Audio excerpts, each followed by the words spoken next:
Neymar da Silva Santos junior ৫ই ফেব্রুয়ারি ১৯৯২ সালে ব্রাজিলের মোজ দাস ক্রুজেস শহরে জন্মগ্রহণ করেন।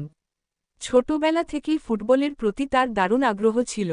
তার ফুটবল প্রতিভা প্রথম প্রকাশ পায় ব্রাজিলের ক্লাব সান্তোস এফসি এর হয়ে, যেখানে তিনি ২০০৯ সালে মাত্র ১৭ বছর বয়সে সিনিয়র দলে অভিষেক করেন। সান্তোসে উত্থান।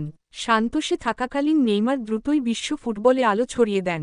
তার স্কিল, ড্রিবলিং এবং গোল করার ক্ষমতা সবাইকে মুগ্ধ করে।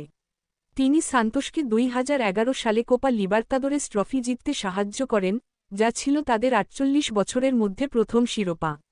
এই সময়ে নেইমার বেশ কয়েকটি ব্যক্তিগত পুরস্কারও জিতেছিলেন, বিশেষ করে ২০১১ সালের পুস্কাস অ্যাওয়ার্ড, যা তিনি ফ্লামেঙ্গোর বিপক্ষে একটি দুর্দান্ত একক গোলে জিতেছিলেন।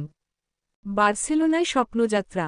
২০১৩ সালে স্প্যানিশ জায়ান্ট বার্সেলোনা নেইমারকে দলে ভেড়ায়, যা ছিল ৫৭ মিলিয়ন ইউরোর একটি বড় চুক্তি। বার্সেলোনা এসে নেইমার মেসি ও সুয়ারেজের সঙ্গে গড়ে তোলেন ঐতিহাসিক এমএসএন মেসি সুয়ারেজ নেইমার ত্রয়ী, যা ফুটবল ইতিহাসের অন্যতম সেরা আক্রমণভাগ। বার্সেলোনার সাফল্যসমূহ। ২০১৪-১৫ মৌসুম, বার্সেলোনা ট্রেবল, লা লিগা, কোপা দেল রে, চ্যাম্পিয়ন্স লিগ জয় করে।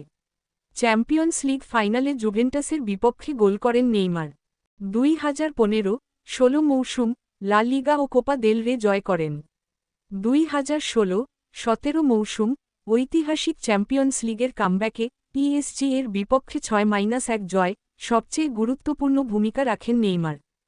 পিএসজিতে বিশ্বরেকর্ড ট্রান্সফার। ২০১৭ সালে নেইমার ২২২ মিলিয়ন ইউরোর রেকর্ড ফি তে প্যারিস সেন্ট জার্মেইন পিএসজি এ যোগ দেন, যা আজও ফুটবল ইতিহাসের সবচেয়ে দামি ট্রান্সফার। পিএসজিতে তিনি অসংখ্য শিরোপা জিতেছেন, কিন্তু তার মূল লক্ষ্য ছিল চ্যাম্পিয়ন্স লিগ জয়, যা তিনি করতে পারেননি। ২০২০ সালে তিনি পিএসজিকে ফাইনালে তুলেছিলেন, তবে বায়ার্ন মিউনিখের বিপক্ষে হেরে যান। আল হিলালে নতুন অধ্যায়। ২০২৩ সালে নেইমার ইউরোপ ছাড়ার সিদ্ধান্ত নেন এবং সৌদি আরবের আল হিলাল ক্লাবে যোগ দেন। এটি ছিল ৯০ মিলিয়ন ইউরোর ট্রান্সফার। কিন্তু নতুন ক্লাবে তিনি খুব বেশি ম্যাচ খেলতে পারেননি, কারণ ইনজুরি তাকে দীর্ঘ সময়ের জন্য মাঠের বাইরে পাঠিয়েছে। নেইমারের ক্যারিয়ারের গুরুত্বপূর্ণ দিকগুলো। স্কিল ও ড্রিবলিং। নেইমার বিশ্ব ফুটবলের অন্যতম সেরা ড্রিবলার।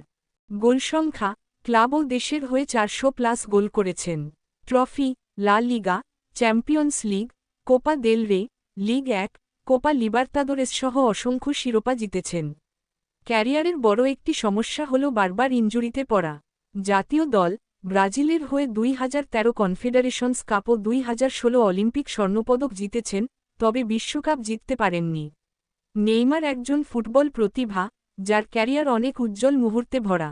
যদিও ইনজুরির কারণে তিনি তার সর্বোচ্চ সম্ভাবনায় পৌঁছাতে পারেননি, তবুও ফুটবলপ্রেমীদের কাছে তিনি এখনও এক বিনোদনের প্রতীক।